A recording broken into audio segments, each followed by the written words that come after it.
Maksudna tina kajantenan ieu teh naon Ki? Eta sangkuriang keukeuh hoyong nikah ka ibuna.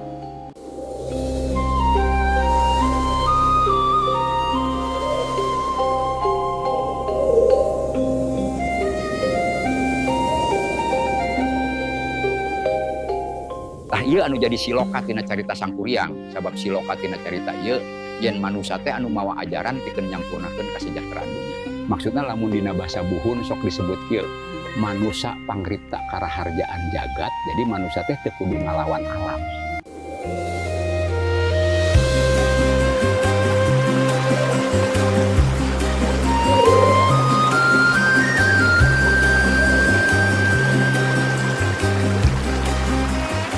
Siloka eta nuduhkeun yen manusia lain saukur makhluk nu hirup di alam, tapi oge pangemban tugas kosmis atawa jagat raya. Manusia anu mawa ajaran hartina kudu boga daya pangarti jeung rasa wijaksana. Pikeun ngabenerkeun jeung ngalengkepan kahirupan alam ieu sangkan jadi hirup urip lain ngan keur manusia hungkul tapi keur sakabeh makhluk.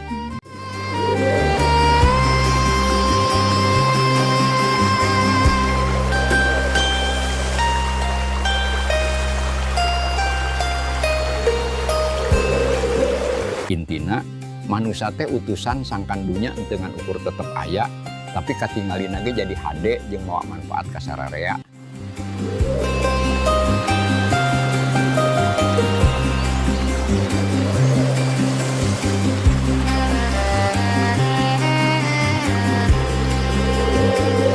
Lamun eta siloka dilanggar, artina manusia mau pohokeun hakikat dirina minangka pangripta karaharjaan, robah jadi pangruksak tatanan.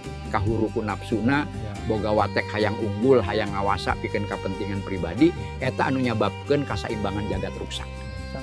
Dina ajaran buhun, eta disebut pati rasa, hirup rasa. Lamun rasa pangrasa ditumpkeun ku karep, manusia jadi hirup tanpa rasa, lempang tapi teu sadar. Kukituna alam bakal nyepeng pangimbanganna deui nyaeta pagebluk, karuksakan, kasangsaraan, salaku pantulan tina palanggaran kamanunggalan.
Genjang.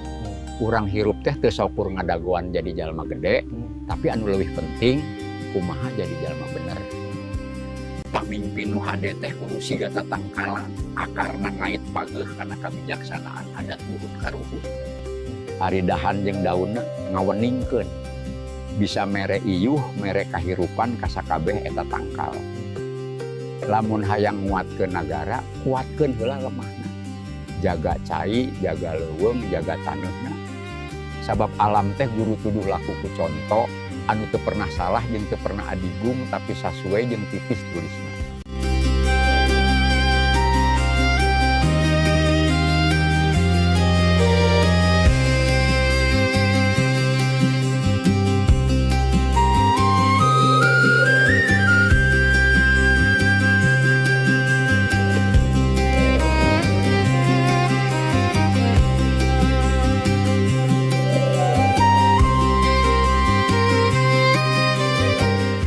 Hapunten Ki, abdi merhatoskeun ti awal ieu carios janten sangkuriang kedahna kumaha.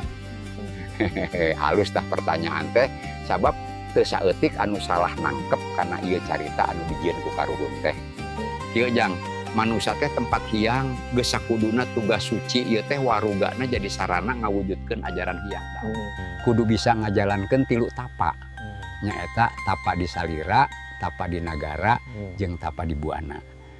Kudu suci pikir jeung rasa anu hartina kudu saluyu dina ajaran buhun nyaeta nyalaraskeun tekad ucap jeung lampah.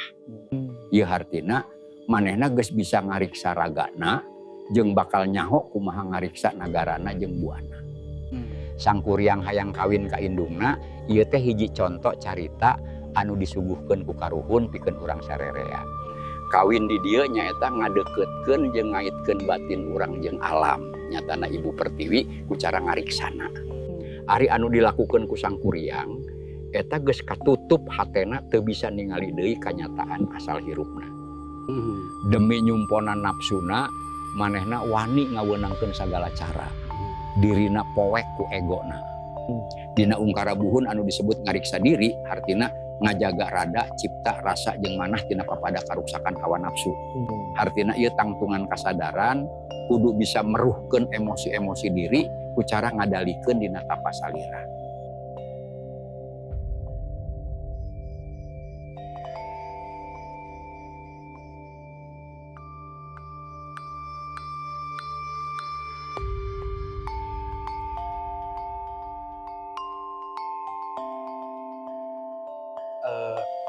Dupi tapa di nagara eta sapertos kumaha Ki? Dina ajaran Sunda buhun utamana dina naskah-naskah seperti Sang Hyang Siksa Kandang Karesian, Amanat Galunggung, jeung sababaraha pitutur karuhun liana, istilah tapa di nagara boga harti anu rada jero. Lain ngan saukur tapa dina harti samadi atawa ngalakukeun pertapaan di leuweung atawa di guha. Tapa di nagara hartina ngajalankeun kahirupan spiritual bari tetep hirup di tengah-tengah masyarakat, ngalakukeun kalungguhan jeung papada, boga tanggung jawab kalawan hate anu tapapa. Jadi anu dimaksud tapa di nagara teh bisa samedi dina kahirupan nyata.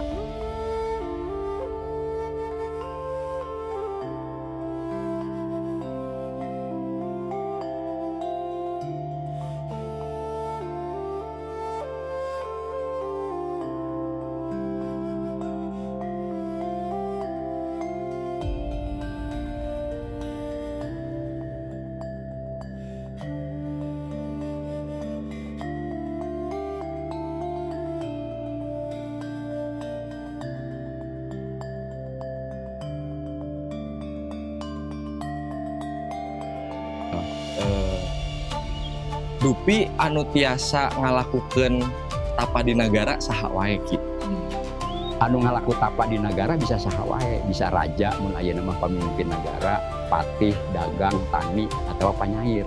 Tapi sanajan aya di tengah hirup-hirup dunya, hatena tetep tenang teu silau ku kadudukan. Hirup di dunya tapi henteu jadi budak dunya ban.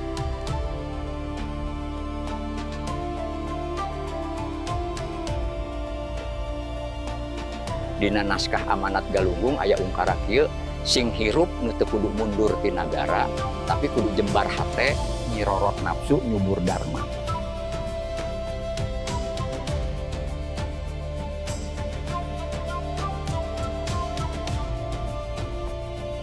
Eta teh sesebutan pikeun jalma anu boga tanggung jawab sosial, tapi ngalakonan kalawan rasa tapak lain kalawan nafsu kadudukan atau harta. Tapak di nagara teh nyambung karena simbol konsep raja resi.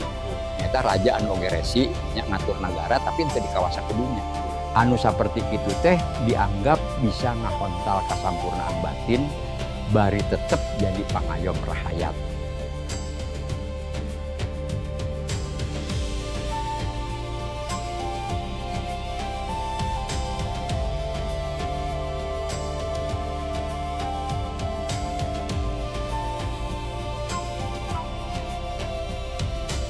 Ajaran tapak di nagara teh ngingetkeun yen spiritualitas Sunda Buhun henteu ngajak kabur tina kahirupan, tapi ngajak ngarobah cara urang hirup di jero dunya supaya leuwih sadar, adil jeung wijaksana.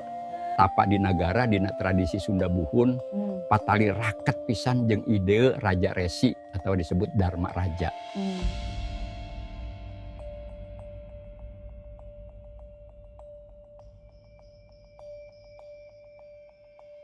Dina naskah Sunda kuna, raja teu saukur pamimpin politik, tapi oge salaku wali nagara nu ngalaksanakeun tapak, ngandalikeun hawa nafsu, sarta ngukuhkeun keadilan demi rakyat. Sakumaha pepatah karuhun kieu, pamimpin teh kudu bisa ngaraksakeun jagat, lain ngan ukur nguasaan jagat.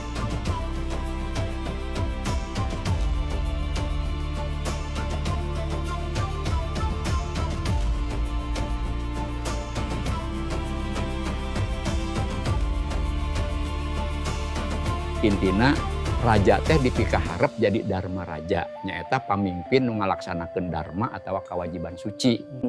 Ieu mangrupakeun konsep dina kasemestaan Sunda Buhun yen pamimpin minangka pusat harmonina jagat raya.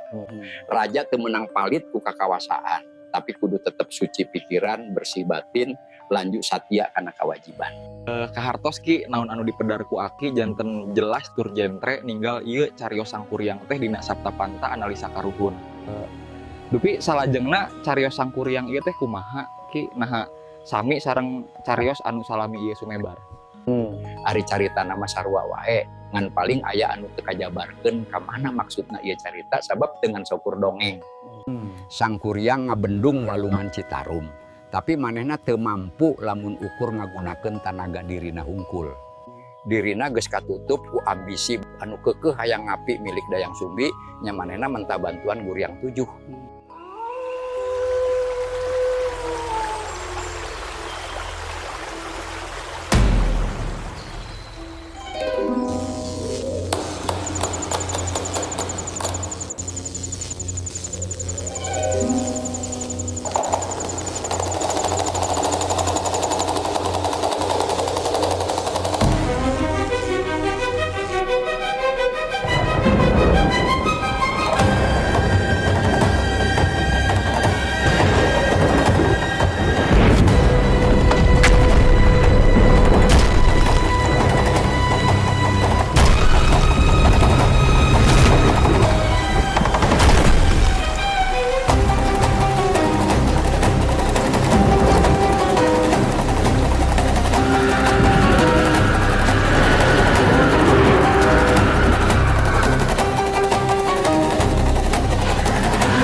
Dayang Sumbi ngarasa yen sangkuriang ngagunakeun cara licik, nya akhirna Dayang Sumbi muja samadi ka Dewata.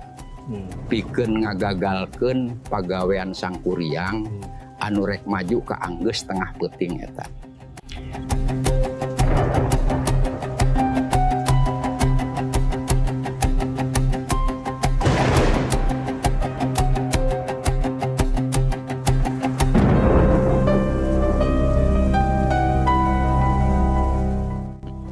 Dayang Sumbi ngebatkeun boeh rarang bodas, dadak sakala langit jadi caang jiga janari. Katingali langit caang, Dayang Sumbi nakolan lisung supaya kabeh hayam kongkorongok nyangka yen waktu geus beurang.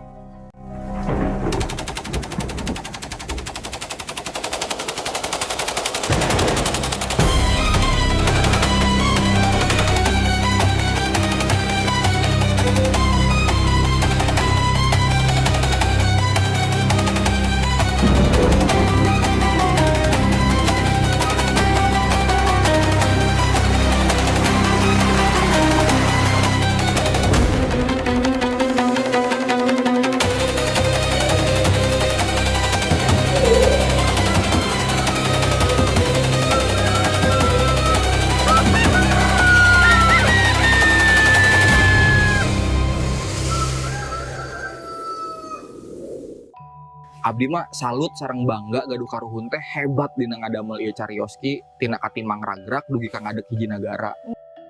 Nu mawi saur Aki ge urangna anu kudu cerdas. Sindir, sampir, silip, siloka jeung simbulna kudu kabuka. Sabab dina palasipah ajaran buhun Sunda, alat tinun teh osok dianggap mangrupakeun perlambang kahirupan. Pikeun urang Sunda mah geus pada apal. Lamun dina alat tinun teh aya anu disebut palintangan, geger, seretan, panyawer, kateng atawa panti jeung hiji deui nyaeta katimang. Anu fungsina dina eta alat palintangan pikeun panyekel benang lungsin, geger bagian tukang pikeun ngalilit lungsin, seretan pikeun panyeretna. Tah lamun panyawer eta teh panyelip benang pakan, terus kateng atau panti nyaeta bagian pikeun ngetrok atau ninggalkeun benang.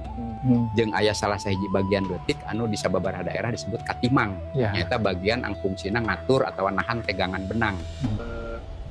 Rumaos nembe uninga ki dupi palasipahna naon ki tina alat-alat tinun eta teh. Benang lungsin teh titis tulis atau garis waktu, benang pakan nyaeta laku manusia di jero waktu eta, dengkeun ari katimang sarua jeung pangatur tegangan hirup supaya teu pegat atawa teu ketat teuing. Jadi katimang teh lamun dina alat tinun mangrupakeun salah sahiji bagian anu ngatur benang, palasipah dina diri manusia nyaeta ngatur rasa. Ari manusia anu aya kabeh ge ngabogaan rasa, ngan dina proses hirupna bisa katutup ku nafsu atawa ego. Sing saha wae anu rek neangan jati diri salila pangumbaraanna di ieu dunya, ieu bakal ngalahirkeun rasa sajati. Sedengkeun rasa sajati dina carita ieu nyatana disimbolkeun ku ayana perwujudan Dayang Sumbi. Ngan lamun teu dibarengan ku ati-ati jeung kasadaran pinuh anu disimbolkeun ku katimang, maka dirina bakal ngarasa teu tenang. Sabab rasa sajatina katutup ku nafsu atawa ego anu dina carita ieu mah disimbolkeun ku patepungna jeung situmang. Ngarasa boga ilmu kaweruh, jabatan jeung kakawasaan anu nyababkeun poekna hate dina carita ieu simbolkeun ku lahirna sangkuriang. Lamun rasa sajati katutup ku kakawasaan bakal ngakibatkeun ilangna kasadaran nu aya ukur rasa kaduhung anu dirasakeun kusabab kasombongan ego atawa nafsu. Tah dina carita ieu sangkuriang ditakol sirahna ku Dayang Sumbi. Dupi salajengna carios sangkuriang ieu teh kumaha? Ningali kaayaan jadi jiga geus beurang, sakabeh guriang jeung anak buahna ninggalkeun pagaweanna.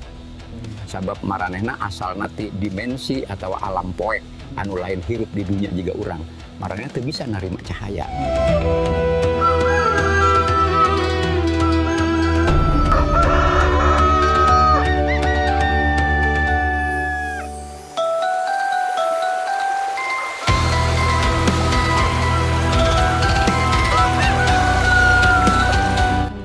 Leuweung jeung walungan jadi sepi deui. Sabab ditinggalkeun kuno ngabantuan sangkuriang.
Amarah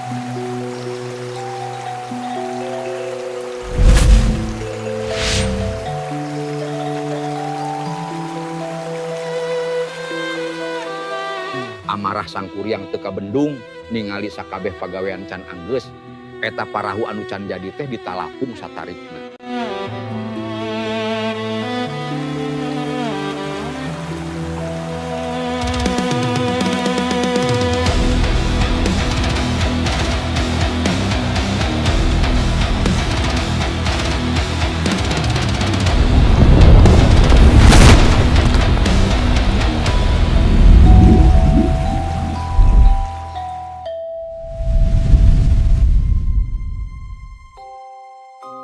Sangkuriang pinuh ku rasa kakeheul teu bisa neudunan janjina ka Dayang Sumbi pikeun ngabendung Citarum jeung nyieun parahu.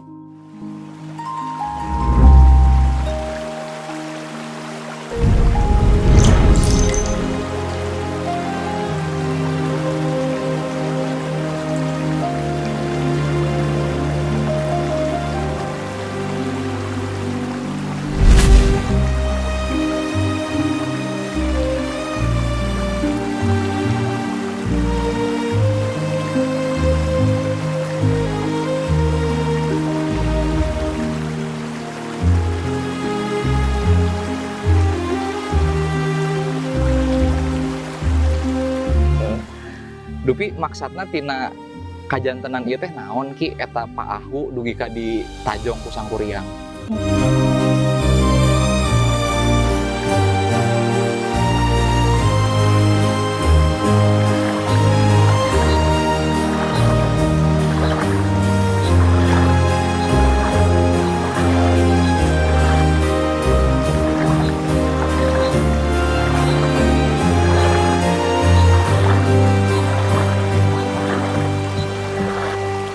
Nalika Sangkuriang hayang ngawin Dayang Sumbi eta gambaran ngeunaan kahayang anu leupas tina kawijaksanaan. Dina ajaran Buhun Sunda ieu disebut leungitna tata salira, artina jalma anu teu bisa ngatur nafsuna bakal nabrak hukum alam jeung hukum sosial. Karuhun ngajarkeun yen kahayang kudu dibarengan ku ilmu jeung rasa, ulah sok ngalajur nafsu. Dayang Sumbi teh lambang ibu alam anu numbuhkeun welas asih tina beuteung bumina jeung ngajaga kasaimbangan jagat. Nalika nolak eta lain ngan drama moral, tapi perlambang yen alam moal nurut kana kahayang manusia anu geus teu harmonis. Lamun urang ngalakukeun hal anu ngalanggar tatanan alam, misalna sombong, serakah, atawa make kakawasaan tanpa ilmu, alam bakal nolak balik jika Dayang Sumbi nolak Sangkuriang. Sangkuriang najong parahu nepi nangkup jadi gunung teh simbol karuksakan akibat nafsu jeung amarah.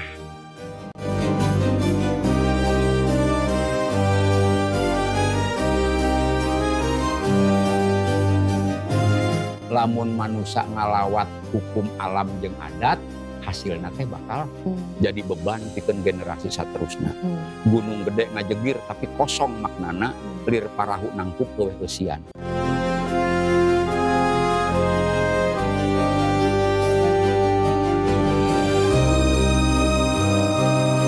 Artina ongkoh boga pamimpin tapi malah nyieun karuksakan, teu mawa keadilan ka rahayat jeung poek tina kawijaksanaan.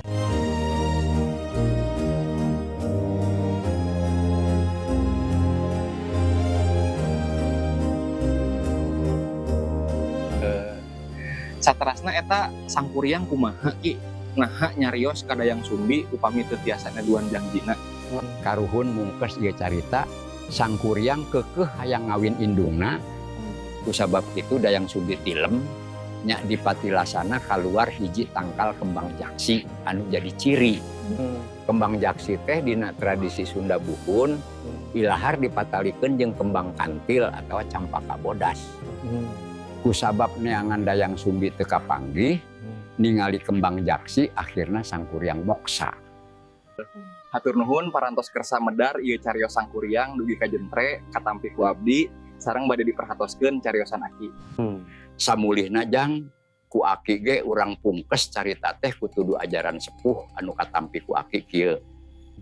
Nah, saha nu keur nyekel ieu jaman manusia atawa siluman, saha nu bakal mulia muhit di Sangseda Jaya, saha nu bakal mukti muhit di Sangseda Jati. Saha nu nyaho, saha nu bisa ngilo, saha nu cager, saha nu teu cager, mana nu bener-bener beuneur. Dina zaman ayak-ayak gunung, moncor kana liang jarum. Dina zaman ayak-ayak tipung, hanteu logor di calana, hanteu logor di bajuna, hanteu logor di buana. Orok-orok pating gorowok, balap babar jeung gumelar, balap lahir jeung ngalahir, pahiri-hiri jeung diri, paheula-heula ngawula kana kahayang, kalimpudan ku nafsu, ngalalaworakeun ka indung, ngadunungan ka sorangan, sangkuriang kaberangan. Rampes